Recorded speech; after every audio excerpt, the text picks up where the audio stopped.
With the pullover, it targets the lat, chest, triceps, teres, but depending on how you bias your form will change which muscles are worked. Yeah. So Jeff has gotten really strong at this one with more of a bent elbow technique. Yeah. It's always going to be some long head of the triceps just because that's probably my strongest muscle group overall.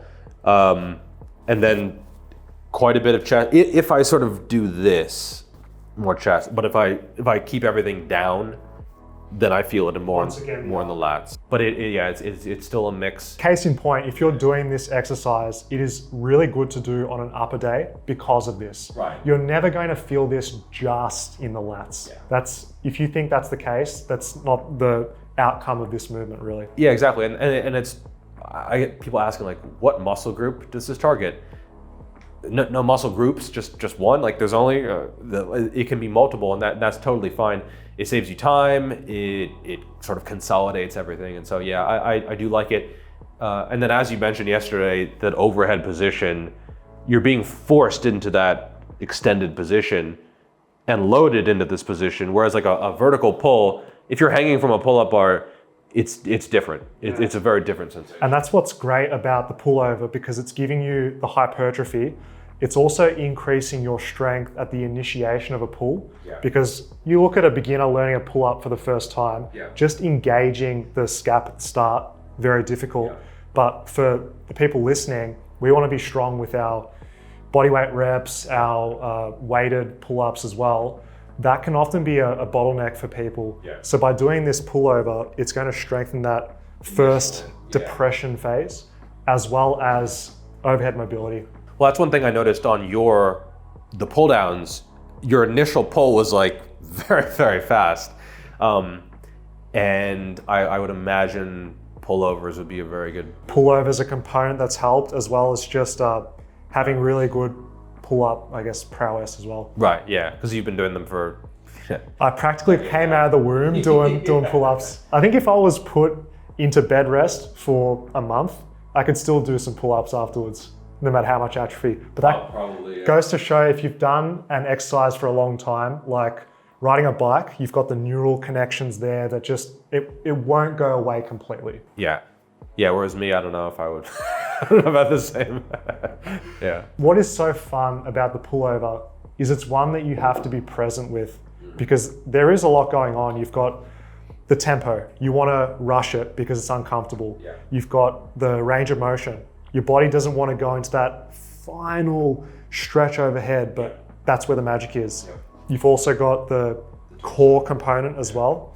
Usually when people are new to the exercise, if they're trying to crunch in, some ab soreness is normal as well. Yeah, my abs are a little bit tight today because I'm used to basically messing up all of that where I am flared. So the ribs are coming up in order partly to reduce the range of motion, because when you're flared up, you're actually not getting... You're creating fully extended artificial range at the shoulder by that. Yeah, you're avoiding taking it from here by taking it from somewhere else. And it's not necessarily wrong if you're arching and that stays, I guess, fixed towards the end. Yeah. But what most people will find... Start crunching.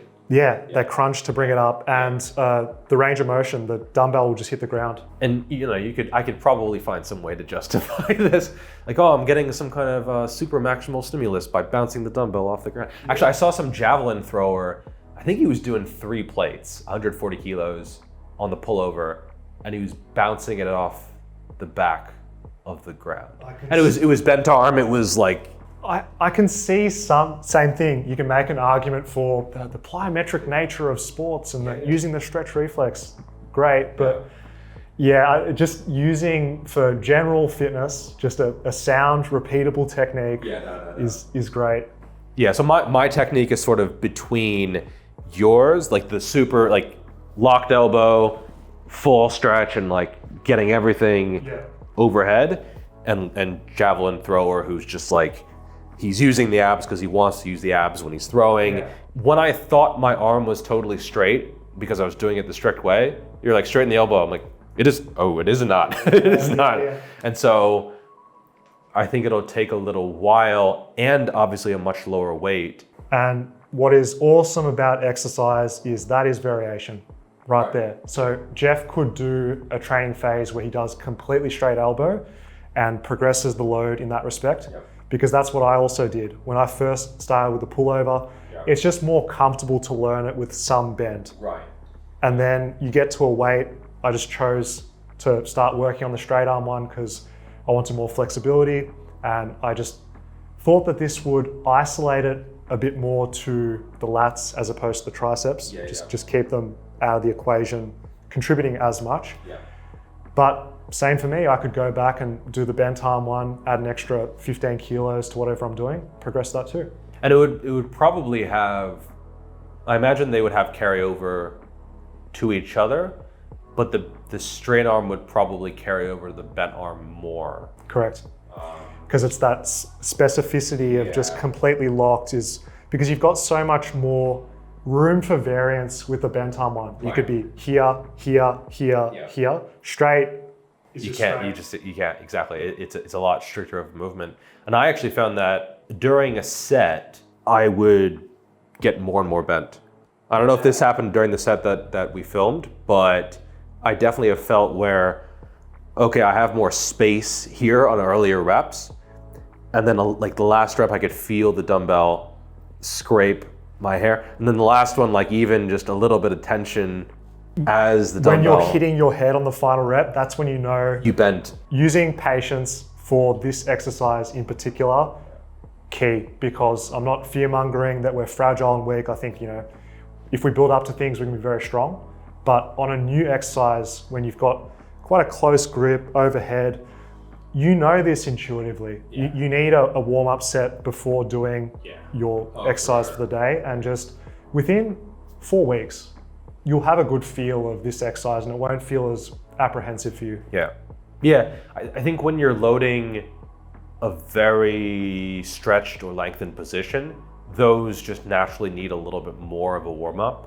If I'm doing a preacher curl, I need more warm-ups than say like a spider curl where it's more contraction focused. Especially when that is the most difficult part, I think that's when you do need to be a little bit more careful, and you have to give yourself a little bit more adaptation time, right? Like if we go from say one pull down variation to another pull down variation for some reason, we probably don't need much warm up on the second one, but the pullover, it hits different. That's a really good takeaway for people about the stretch requiring just that extra set just to feel it out. Want to see more of Jeff and Daniel? We've got a playlist of us embodying these principles as well. So check it out, fellas.